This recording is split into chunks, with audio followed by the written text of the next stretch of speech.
welcome to PCI DSS 4.0.1 Vulnerability Management, What's Required and How to Get It Right. I'm your host, Casey Brandt, a Standards Coordinator for Conexxus, and your moderator for today will be John Kelly from Mako Networks. So for an agenda, I've got a few quick things to go through before we get started. A little bit of housekeeping. The replay will be made available on Conexxus365.org about a week after the presentation. Anything that they discuss and any handouts, anything like that will also be added there as well. You can send your questions directly through the Zoom interface, so please feel free to send those in early. The sooner your question gets in, the sooner it may be answered during the Q&A session. Feel free to send it anytime during the presentation. PCI credits are available for qualifying live events, so please contact us if you're interested in those. A little bit of a disclaimer. So this is a slide that we have to put in. Basically, the views and opinions are solely of the speakers and not Conexxus. A big, huge thank you and shout out to our 2026 annual sponsors at Conexxus. The extra support is really appreciated and allows us to continue the work that we do on behalf of the industry. So a little bit about Conexxus, if you aren't familiar with us. Conexxus is a nonprofit technology organization where our members really do the heavy lifting. We provide a neutral forum where retailers and vendors can network and come together and create standards and solutions that are beneficial to the industry. We educate through white papers and events like this one at Conexxus365, and we advocate on a technical level at other organizations to help steer the conversation around standards and policies so that changes don't negatively affect your business. Conexxus365 is an educational webinar series. Make sure you're subscribed to our email list and that you check the website to be notified of future webinars. You can contact us on LinkedIn or Conexxus.org or reach out to info@Conexxus.org. All right, this webinar is sponsored by one of our sponsors, Mako Networks. I'm going to turn it over to John to introduce our speakers, give us a little bit of information about Mako, and get us started. Sounds good. Thank you, Casey, and thanks everyone for joining. For those who haven't attended a Conexxus webinar before, they're always relevant and on point as far as the topics that they're presenting and the speakers that they bring on. I'm pleased to moderate a really great pair of speakers today here on a very important topic of PCI DSS 4.0.1. Before we get into the meat of this, though, just wanted to, for those who are not familiar with Mako Networks, we're a network vendor and a very proud sponsor of this event and of Conexxus. Conexxus is a great organization, does a lot for our industry and our business. If you want to stay in touch with us, you can scan that QR code there and follow us on LinkedIn.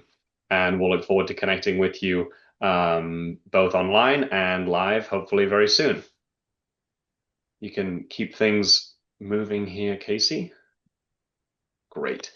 So yeah, as I mentioned, thanks for joining us today. This is going to be a interesting conversation around PCI DSS 4.0.1, specifically around vulnerability management. There's a wide range of participants on this call today, level 1 merchants to very large, with large complex environments, as well as smaller level 4 operators. Now, whether you're big or small, the PCI burden still applies. And so it's really important to stay up to date with the latest and greatest. So as you'll see, we'll run through some retailer feedback.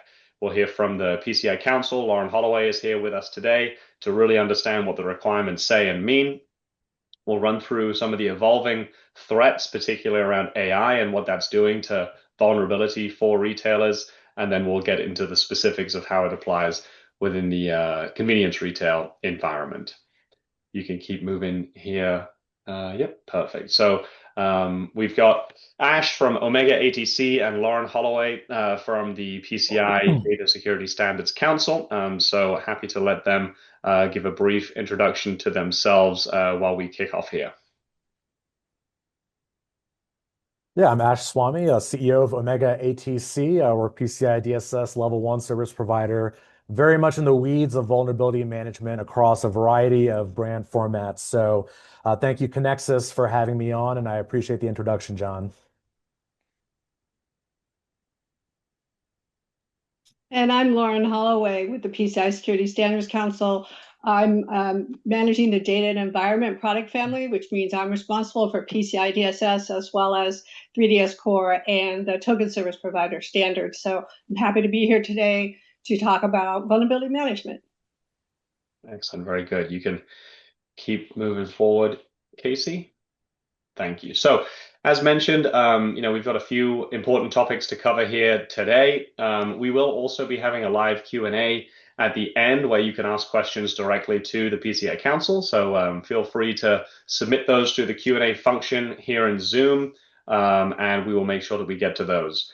As Casey mentioned at the beginning, everyone's going to get a copy of these slides, a recording, and a detailed vulnerability management guide after the session. So anyway, as we kick things off, Ash, first want to get things started with you. Given everything that you're seeing across the convenience and retail environment, what are the core issues and feedback that you're hearing from the industry around vulnerability management under PCI DSS 4.0.1? And what are retailers really struggling with at the moment? Sure. So I guess to answer your question, let's take a step back and think about why we're even having this discussion. So last year in 2025, at the end of March and into April, the new evolving requirements for PCI went into effect for PCI version 4.0.1. And one of those requirements was implementing authenticated vulnerability scans as a required security activity. Now, since then, we've had about a year of QSA audits and SAQs, and what we're seeing is first, a significant lack of migration and implementation of the new scanning requirements. And then second, frankly, a ton of pushback and challenges from retailers. And the big concerns are, number one, authenticated scans require credentialed access into the CDE. So you have to set up secure credentials for the scanner to authenticate into each device. And there's a perception that this creates a catch-22 by introducing a new security risk. And then there's all the coordination required with MNSPs and other third parties to ensure that the correct firewall rules have been in place for scanners to function. And that's been a big barrier. And frankly, there's a sense among many retailers I talk to, and I've had many conversations over the last year, that there's a lack of consistent vendor documentation and guidance. So whether that's across point of sale environments, network environments, or brand environments, there's just this feeling among merchants that there isn't a clear, approved, standardized process for how to implement vulnerability management across the retail formats. And then on top of that, authenticated scans creates roughly around a 10x increase in the number of identified vulnerabilities. And then at the same time, we're seeing a significant increase in vulnerabilities that already have active exploits in the wild. So now you have more vulnerabilities being identified. Many of them are actively exploitable.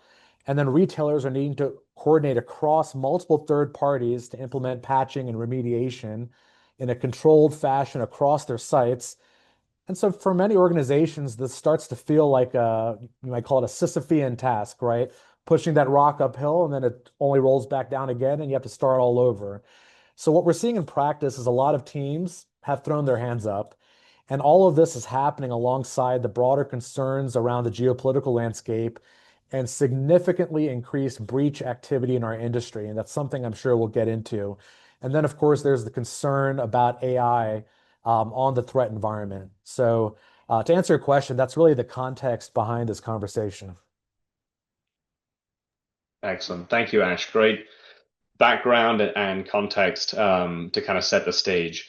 We do have a live poll going on right now, and the first question that we'd like to ask the audience, if you want to, that should pop up on your screen, is what is your biggest PCI challenge? As you can see there, cost, budget, lack of specialized internal expertise, complexity of multi-vendor retail environments, or competing priorities. Feel free to respond to that, and we'd love to collect your feedback. I think it's nice little functionality here within Zoom to keep you guys on your toes.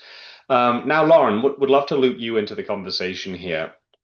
From your perspective, how should retailers think about what a vulnerability actually is, and how does PCI distinguish between vulnerability scanning and vulnerability management? We're happy to clarify that a bit. Well, vulnerability is a security weakness or flaw that's present in your systems or software. and it can be exploited by someone outside to gain access into your systems. It can be in application code, it could be in configuration settings, it could be in an operating system.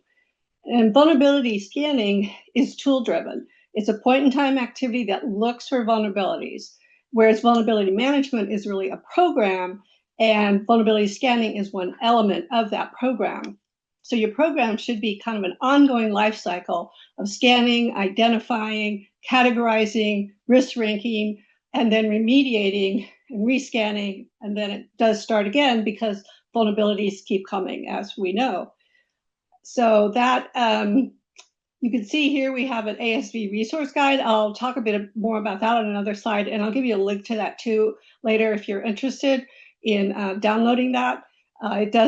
It's a quick 2-page guide that helps explain ASV scanning. So that's what I have to say about vulnerability management. So I think it's really important to understand the differences between vulnerability scanning and vulnerability management, and that's kind of what we just talked about. First, you identify your vulnerabilities through scanning, and then is when the management starts.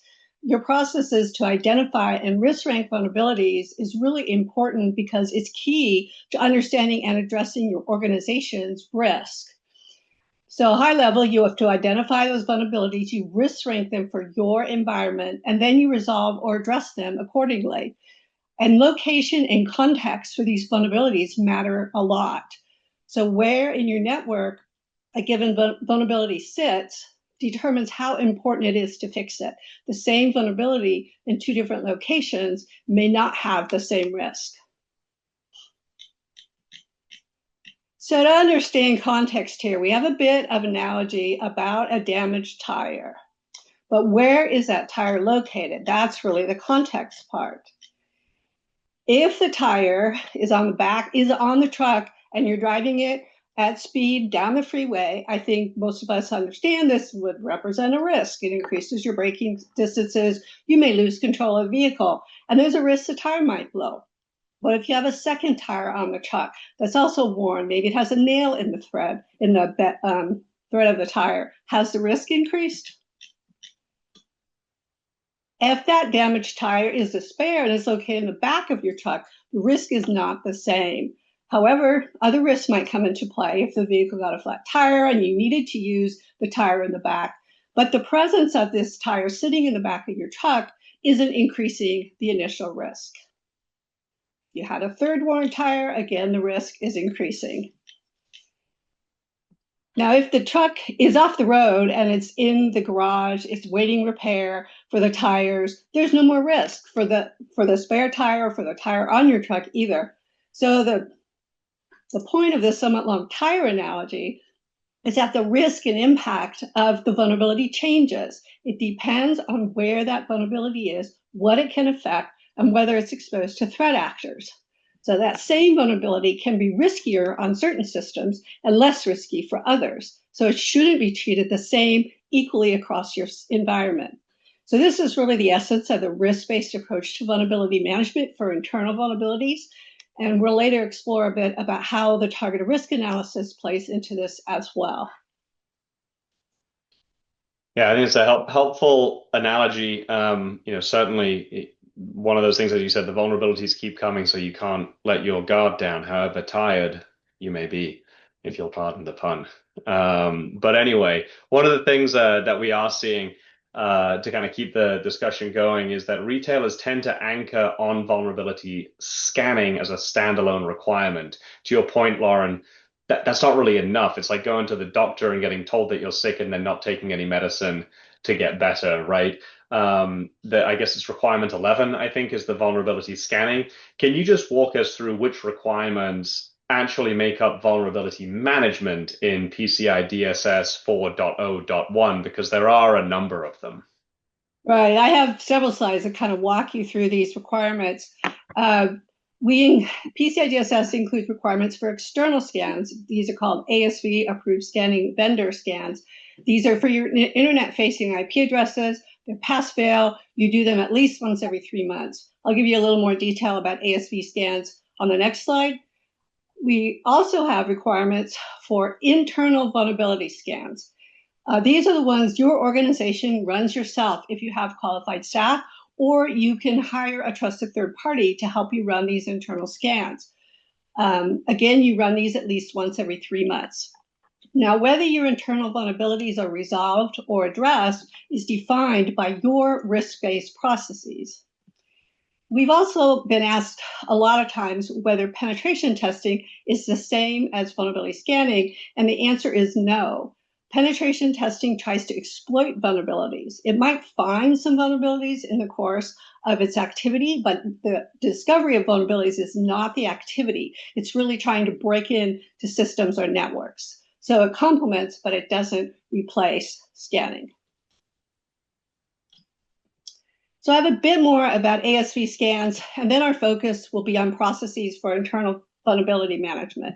So as I said, these are scans of your internet-facing IP addresses. These are your riskiest areas because they're internet accessible. You do these at least once every 3 months. You use a PCI-listed approved scan vendor, or ASV. The result of these scans is pass-fail, and at least once during that 3-month period, you need a passing result. This means you have no medium and no high vulnerabilities. No CVSS vulnerabilities rated between 4.0 and 10.0. Ashwin will talk a bit more about CVSS a bit later. And if you don't pass the first time, you need to fix the vulnerabilities and rescan until you do. Your assessors will look for clear evidence of 4 passing scans at least once every 3 months for the year. And here's the ASV resource guide I mentioned before. There's a QR code here if you want to scan it. It provides more details about ASV scans, relationships with third parties, merchant responsibilities, etc. So it's only 2 pages, so I encourage you to download it if you're interested, and I'll also provide a link to it later. So we really try to encourage entities to scan more often than once every 3 months. There are a lot of benefits to doing this. It helps you lower your risk quicker. There's more chances to catch and fix issues within that 3-month period. Fixing vulnerabilities earlier reduces the window during which attackers can exploit a vulnerability. And multiple scans during a period will help you avoid that last-minute scramble for a passing result. Many entities scan weekly or monthly for their key assets. And it's a simple way to help you keep your security posture steady. Now, as Ash mentioned, there's a new requirement for authenticated internal scans. Now, these are internal scans. These are done from within your own network. So this is a new requirement as of March 2025. And what this means is that now all internal scans must be authenticated, except if you have a system that genuinely cannot accept credentials, you document that, you don't have to scan it. So let's look at the difference between an authenticated and a non-authenticated scan. So an authenticated scan has, an unauthenticated scan has no username or password. These scans see only what an external attacker without credentials sees. Whereas an authenticated scan uses system credentials with privileges and can see deeper into systems, can see configurations, default passwords, missing patches and exposures. Authenticated scans close the gap that unauthenticated scans often leave. Now, as Ash also mentioned, authenticated scanning will find many more vulnerabilities, especially the first few times. So it's important to be prepared for that and allow yourself plenty of time to resolve these new vulnerabilities. Excellent. Thanks, Lauren. Really helpful context to explain the core of the actual requirements. There's a lot that goes into these things, but it definitely helps to hear it kind of boiled down into the most concrete things. So taking a step back, though, looking at the overall process, PCI has put out guidance around the vulnerability management lifecycle. So for retailers on this call, whether they're operating a handful of sites or hundreds or thousands of sites, what does that vulnerability management lifecycle actually look like in practice from start to finish? Yeah, I'm happy to walk through that. There are several PCI DSS requirements that focus on vulnerability management. Some are in requirement 6, some are in requirement 11. So I think it might be kind of confusing to correlate and understand how they work together. So there are two PCI DSS requirements that focus on identifying and risk ranking vulnerabilities. This is 11.3.1, run internal scans to identify vulnerabilities. Then requirement 6.3.1, you evaluate those scan results along with vulnerability information from other resources, for example, from your vendor. You then assign risk rankings. At minimum, you're going to identify what's high risk and what's critical for your environment. You can use external rankings from your vendor if you agree that they work for your organization. But if you don't agree, you can assign your own risk rankings using asset criticality, threat information, business impact. So you can pick your risk rankings for these internal vulnerabilities. So either way, you will now have your risk rankings. So there's also several PCI DSS requirements related to resolving and addressing vulnerabilities. So you just identified the critical and the high-risk vulnerabilities according to the risk rankings we just talked about. Now, for critical vulnerabilities, these are resolved by installing patches within 1 month of release from your vendor. And for high-risk vulnerabilities, these are resolved by installing patches within a timeframe you determine based on your identified level of risk. Now, the guidance in PCI DSS provides an example here of within 60 days, but that's just an example. And for all other risk rankings, these are the ones that are not critical and they're not high risk. You address those based on the targeted risk analysis that you prepare. This target risk analysis includes timeframes and risk-based decisions about how or if you're going to resolve or address these all other vulnerabilities. Now, to summarize this, if you have critical vulnerabilities, you're going to resolve those within 1 month by patching them. If you have high-risk vulnerabilities, you're also going to resolve those within the time frame you determine, for instance, within 60 days, and you have to be able to justify that time frame that you pick. And for all other vulnerabilities, those that are not critical and not high risk, you address those per your targeted risk analyses. I'll give you a little bit more about a target risk analysis in a minute. But right now, maybe you're wondering, what's the difference between resolve and address? Let's explore that a little bit. So resolve means you are going to fix the vulnerability.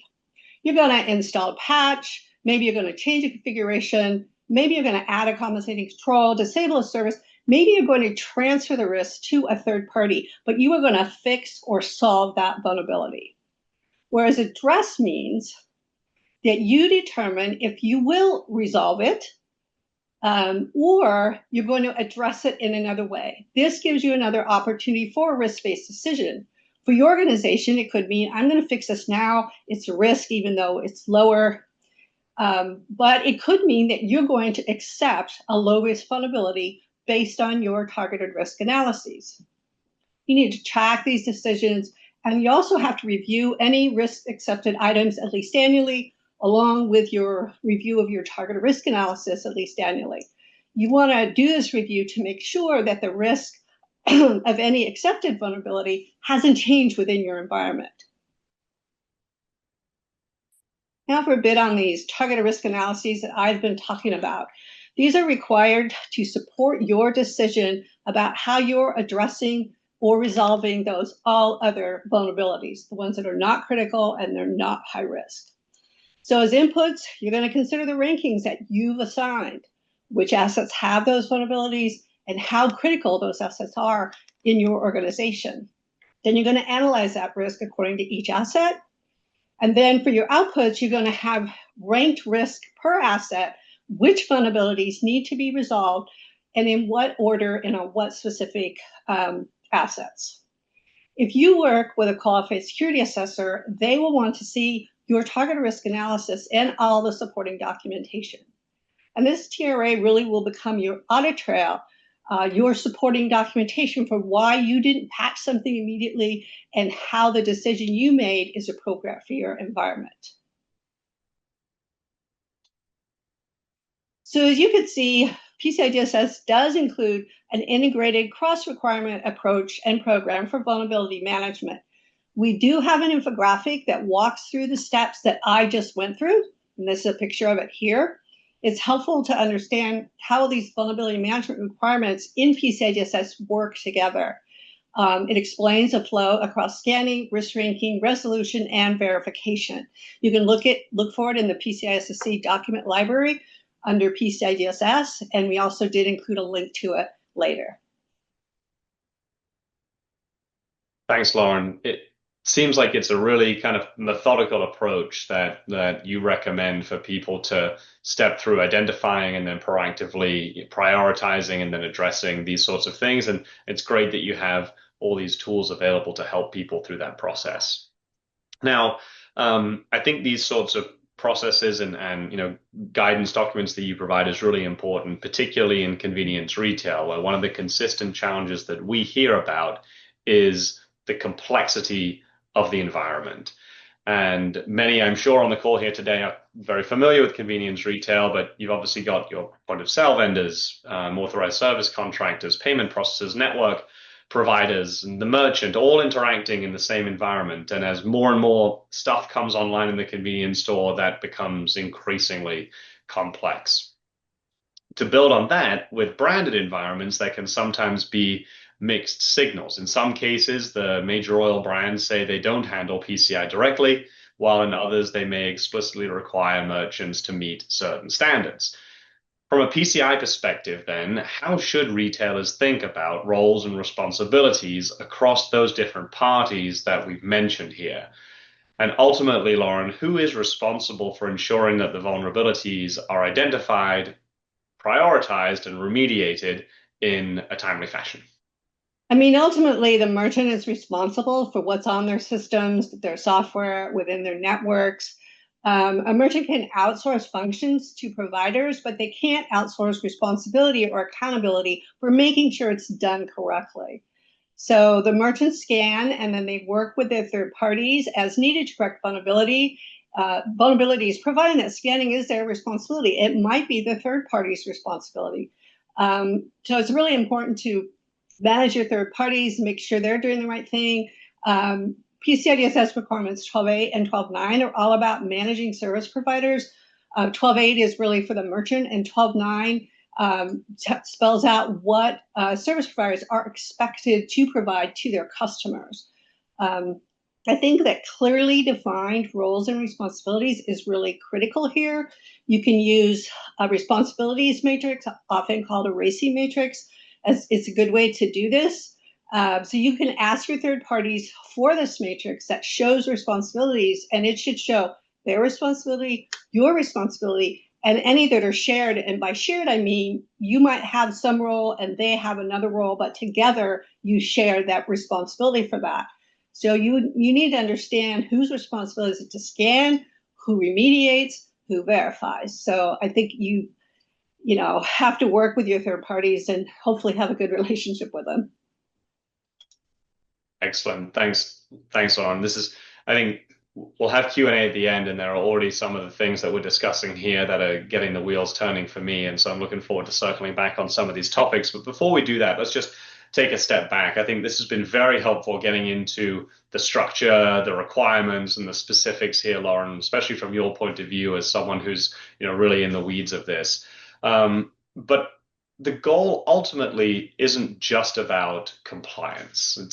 That's kind of the outcome. But really what it's about for the retail operator is about reducing risk in a very real and continually evolving threat landscape.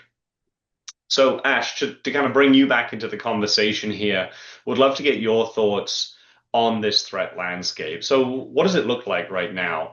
How is, for example, AI impacting vulnerability discovery as well as exploitation? The bad actors are using AI just like the retailers are using it in their stores to improve their customer and employee experiences. So how should retailers be thinking about it? And then also, how does the broader geopolitical context that we're dealing with at the moment impact these risks? Yeah, so In terms of the threat landscape right now, especially as it relates to vulnerabilities, let's just start with the data. And I do want to note up front that these stats do not fully account for 2026 activity and all the acceleration we're seeing from the latest LLMs and latest tooling and so on. Um, First things first, we're seeing about a 34% year over year increase in vulnerabilities being used as the initial access vector in breaches. So historically, initial access was dominated by credential abuse, and that's still the major factor. But increasingly, attackers are leveraging vulnerabilities as the primary entry point, whether that's in firewalls or third-party tools or other exposed systems. And then second, this is a critical point. In the past, a reported vulnerability did not necessarily represent an immediate threat. As Lauren mentioned earlier, not every vulnerability is exploitable right away. Um, that whole dynamic is changing. So today, once a vulnerability is publicly disclosed, it is often exploited within a very short window, in many cases within a day. And Lauren and I were talking earlier this week that frequently a vulnerability and an exploit are being released at roughly the same time. So the urgency around identifying vulnerabilities, ensuring a patch is available, and actually implementing that patch has increased significantly, especially in the case of more and more zero-day vulnerabilities. And then third, we're seeing about a 38% year over year increase in the number of reported vulnerabilities or CVEs. And I would expect that number to be higher once 2026 data rolls in and is fully accounted for, especially given the rise of the AI-driven threats. And then lastly, like we discussed earlier, authenticated scanning is driving over a 10x increase in the number of vulnerabilities identified within environments. And so when you, I guess, combine all of this, you're looking at a fundamentally different threat landscape than just a few years ago. And I guess to that point, we can just get right into the AI boogeyman of this all. If you want to go to the next slide, Casey. So I think many of you on this call have heard all kinds of reporting about Claude Mythos. For those of you who haven't, if you simply search it, you'll pretty much see that it's dominating the AI conversation right now. Long story short, Anthropic announced a limited release of a new model that is supposedly too powerful to release and that it could destabilize infrastructure and that it's basically a geopolitical level breakthrough. And so you have the Pentagon and major financial services firms all just in the last few weeks having these emergency meetings and summits, and everyone's trying to determine, I guess, whether this is finally the moment, whether the dragon is fully out of the cage and we've crossed over into some new threshold, and whether this is the turning point where everything changes and all of us are at the mercy of AI. Uh, Candidly, this is my opinion. The reporting around Claude Mythos has been horrendous, but it's teachable for everyone to get used to reporting like this and what it takes to actually get to the truth. You know, we see Sam Altman from OpenAI more or less saying that a lot of the fear and paranoia around Claude Mythos is really just marketing from Anthropic. And so the Omega team has had a number of discussions, and we took a lot of time to go through the security research and see if we can sift fact versus fiction. And here's the bottom line for people on this call. Number one, for years now, LLMs have been finding vulnerabilities, exploiting code, and assisting in attacks. Just one stat I want everyone to be aware of. GPT-4 exploited 87% of tested vulnerabilities in 2024 research. So models like Opus and what you see here on the slide with Aardvark have found hundreds of zero-day vulnerabilities. So there is nothing that Mythos is doing that is conceptually new. And we've looked into the underlying research behind what is still a limited Mythos demos, but they showcase all the vulnerabilities that it found. And multiple security researchers have verified that a lot of smaller and older and even open weight models could all discover those same vulnerabilities. So, bottom line is Mythos is an efficiency gain. It is not a paradigm shift. And I would probably agree with Sam Altman that this was almost certainly a marketing decision by Anthropic to create a climate of fear around this release. That, of course, is not a Conexxus opinion. That's my opinion. But we should expect that every time a new model is released, there will be a similar hoopla, and people will say that this is the one that changes everything. Um, so I guess I would just encourage everyone on this call to not rely on headlines. Actually look at the security research and understand what the statistical improvement we're really seeing is.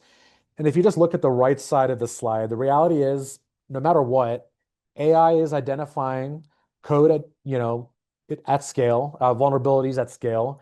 It is automating zero-day discovery. It is absolutely rapidly generating active exploits, and everything is moving faster, whether it's Mythos or any of the recent models. And I think, Casey, you could probably jump to the next one here. So let's dive into convenience retail specifically. Just a few weeks ago, CISA, the Critical Infrastructure and Security Agency at DHS, put out a notice that Iranian threat actors are exploiting PLCs across US critical infrastructure. If there is one thing I want everyone to take away from this entire threat landscape discussion, it is that this is not a normal time. C-stores are being hit all over the place. Associations are putting out notices like the one you see here from Energy Marketers of America. And they gave an example where one retailer, this is all just in the last month, um, was impacted. I think 15 tanks were taken down for the same merchant. Um, and we all have to remember that convenience retail is critical infrastructure. So for hackers, it is a high value target, both for operational disruption and for the data. Matthew Koenig is on the call, and he always reminds me that when he talks to smaller merchants, they'll say that hackers aren't coming after me. I'm just a small operator. And I have to remind everyone that that's not how this works. Threat actors are taking the most scalable approach possible. They're scanning the internet, and in 10 to 15 minutes, they can find ATGs that are wide open and exposed. This is very basic stuff. And even if you're a small operator, we have to remember that even a single site contains a lot of valuable data that can be monetized. And then when you consider the operational disruption that comes from impacting fueling infrastructure, and what that means for our country that depends on driving as a primary mode of transportation and logistics, it is an even higher value target for nation state threat actors like Iran. So these breaches are happening, and they're just not getting the visibility they deserve amid all the other noise that's out there. Um, so I would encourage everyone on this call to not solely rely on mainstream reporting. Start looking at retail focused threat intelligence feeds.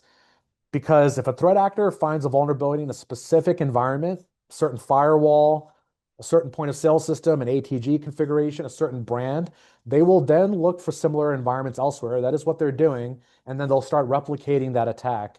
So I think big picture, John, to answer your overall question here, we need to wake up to the reality of the current threat landscape. We're not operating in a normal time.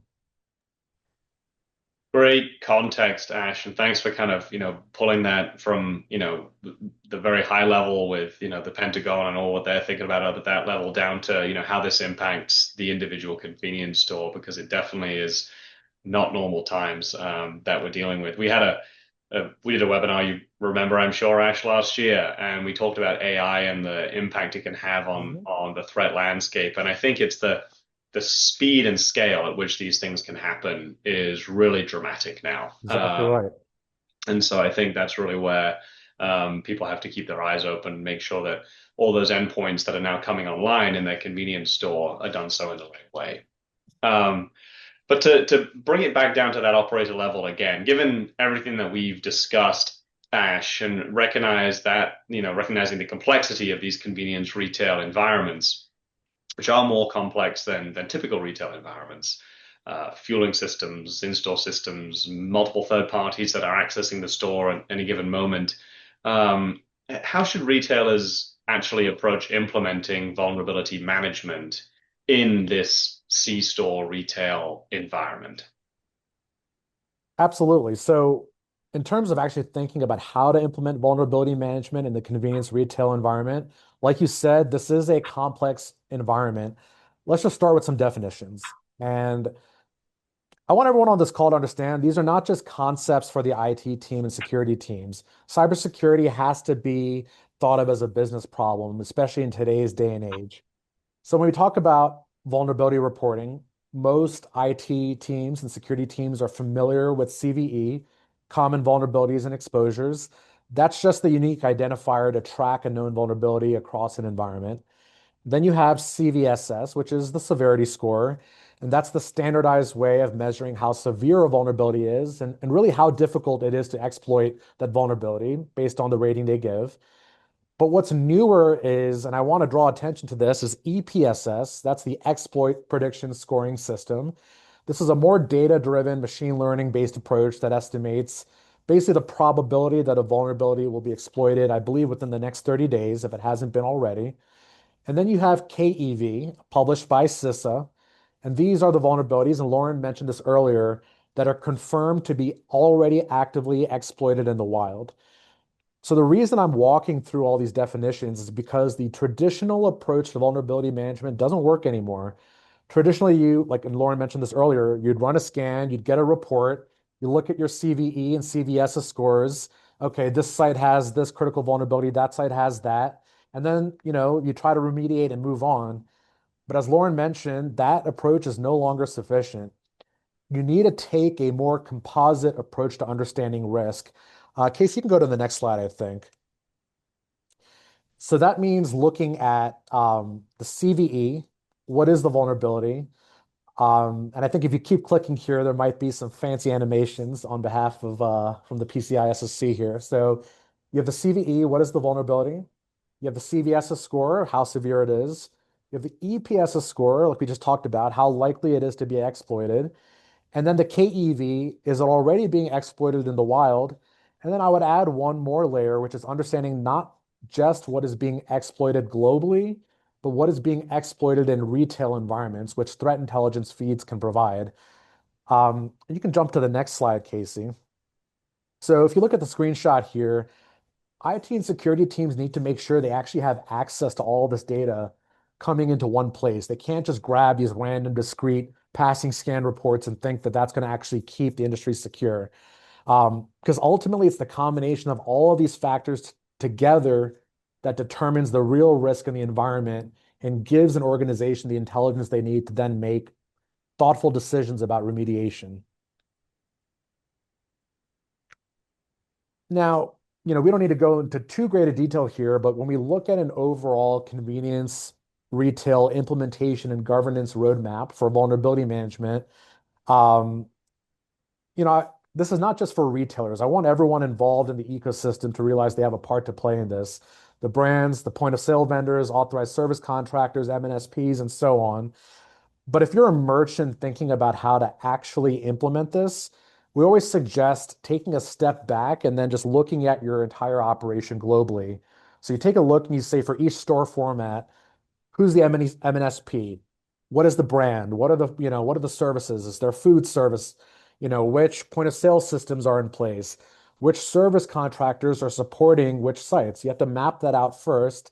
And then, like Lauren talked about earlier, you then look at your agreements and responsibilities across all of these parties and identify who's responsible for updating the point of sale and doing remediation, who's responsible for making network changes, and then, of course, who is responsible for actually running the scans. And then you need, like Lauren mentioned, clear documentation of roles and responsibilities across the environment. And then when it comes to actually implementing authenticated scanning, you need to define your approach. Are you scanning from the cloud? Are you scanning over a VPN tunnel, supported by the MNSP? Are you scanning from a corporate location? Are you using a local scanner? Are you installing software directly on the point of sale devices? And you need to make sure the MNSP is putting the correct network configuration in place and that secure credentials are being properly configured on each device for the scanner to authenticate to. And then, as Lauren covered earlier, you move into the scanning process itself. Um, but there are a few important things to assess here. For example, when you think about your fuel controllers and other similar sensitive devices, you need to decide which devices are you scanning, which devices are sensitive. And then when you get into the risk and remediation part, you want to use that composite scoring approach we just talked about. And then from there, you coordinate across your internal teams and third parties to implement an appropriate remediation and rollout plan. And this is a continuous governance activity. Casey, you can hit the next slide here. So Lauren, we can go back one more, Casey. But either way, Lauren, we get this question from retailers. We have all these vulnerabilities. and this is the question they often ask us, but when we talk to our third parties, like our POS providers and service contractors, they tell us a patch may not be available, and then we might be waiting for months. And so what ends up happening is that retailers have to start putting together business justifications, and then this becomes a major issue for our industry specifically, because once QSA audits come up and SAQs come up, it becomes this sticky topic, because they're having difficulty validating that they are appropriately managing their vulnerabilities. So, what does the PCI Council think about business justifications and compensating controls in this context? Well, if you can't quickly address a vulnerability, for instance, because your vendor hasn't provided a patch yet, you can consider implementing a compensating control.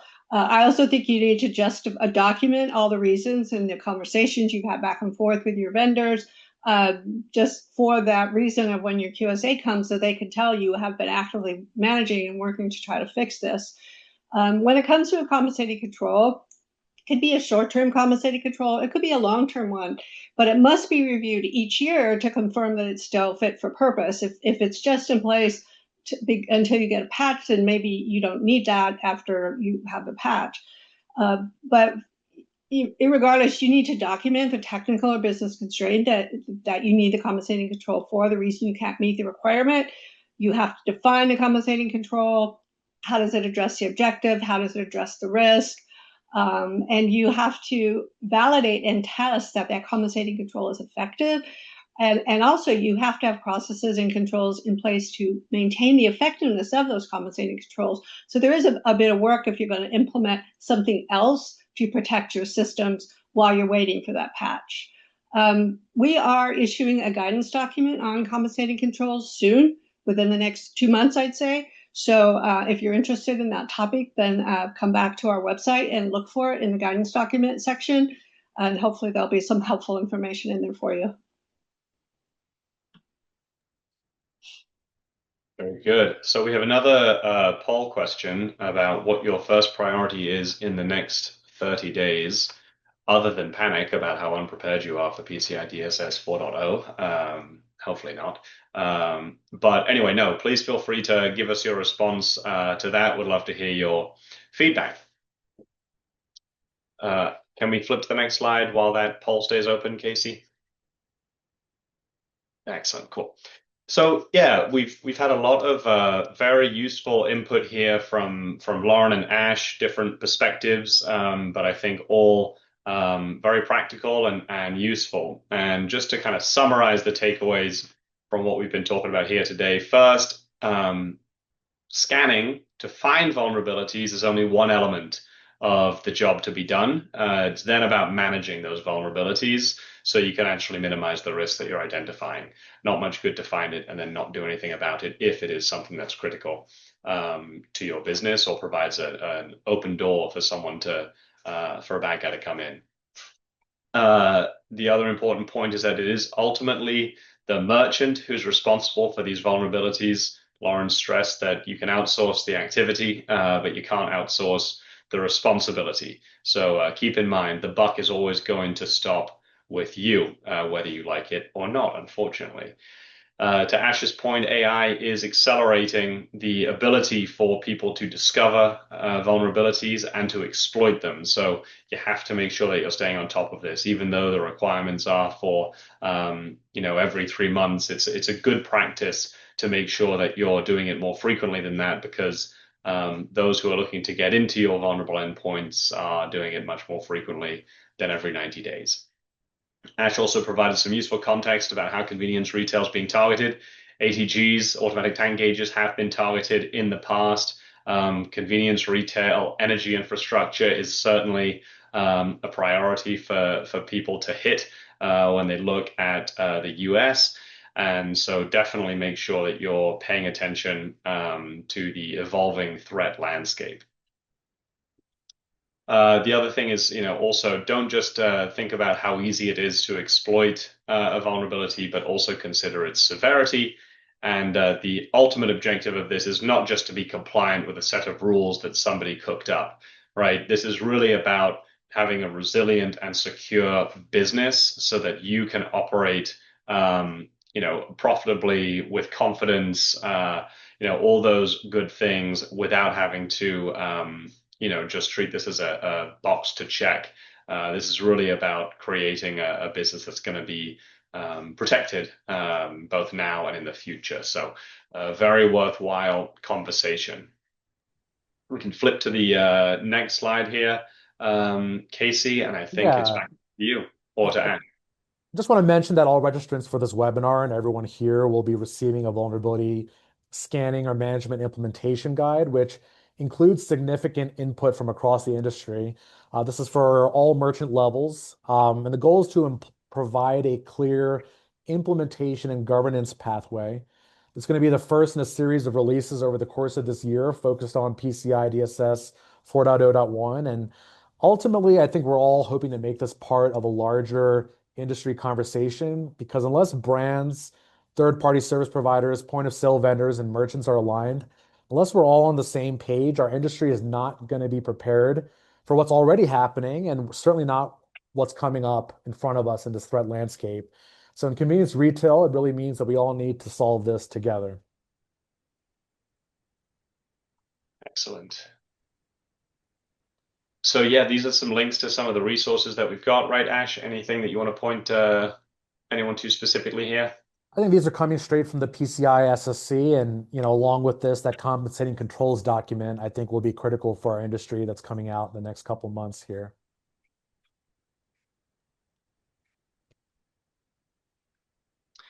Well, really want to say a thank you to the speakers. I'm just looking here through the Q&A, and Mark Holloway here echoed that. He said, this is a very fantastic webinar, easy to understand, even though the subject can be overwhelming for a retailer. I tend to agree. I think Ash and Lauren, you did a wonderful job here, taking a complicated and in some cases kind of overwhelming subject and boiling it down into a way that people can digest. So thank you so much for your perspective and your expertise on this important topic.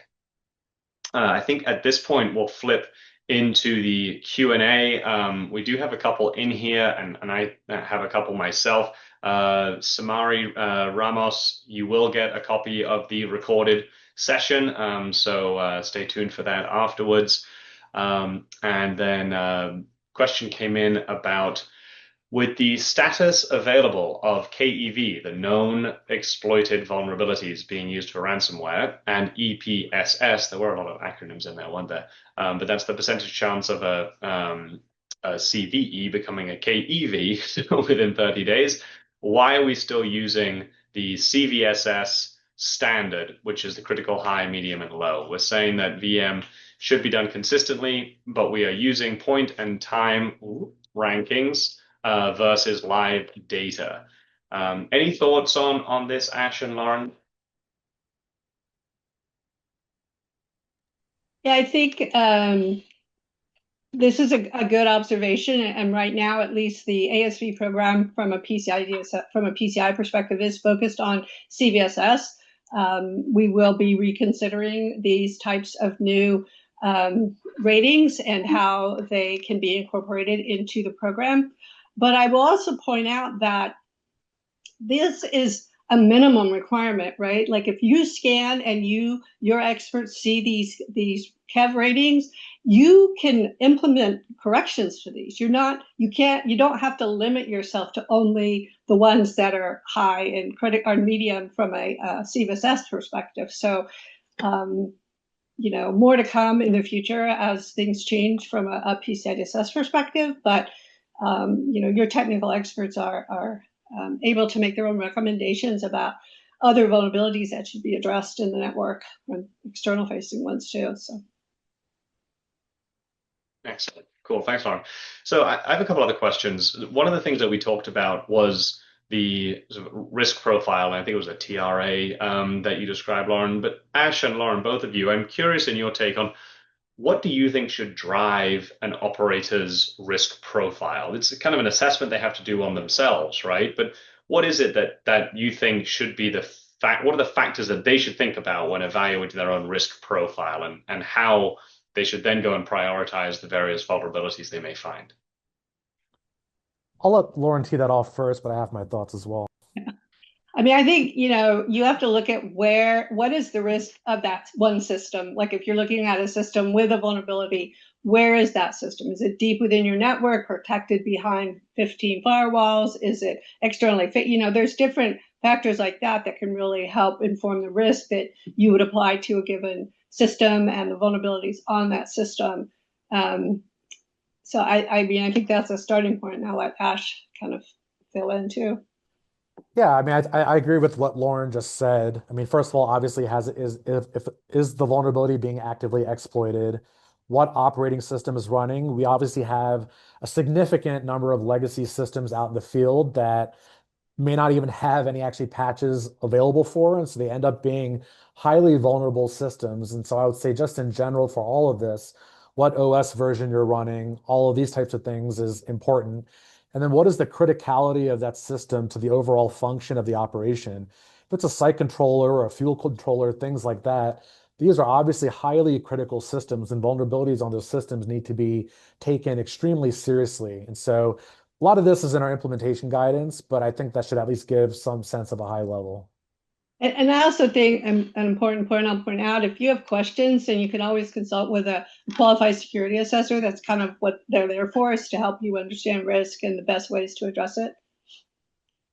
Excellent. Thank you. Another question I was curious to get your thoughts on, and maybe Ash, this is more for you, since you're kind of in the thick of working with retailers day in and day out. But what is the typical approach to managing PCI? Obviously, there are different ways of doing it. You can do it internally, you can outsource it to someone, you can do a blend.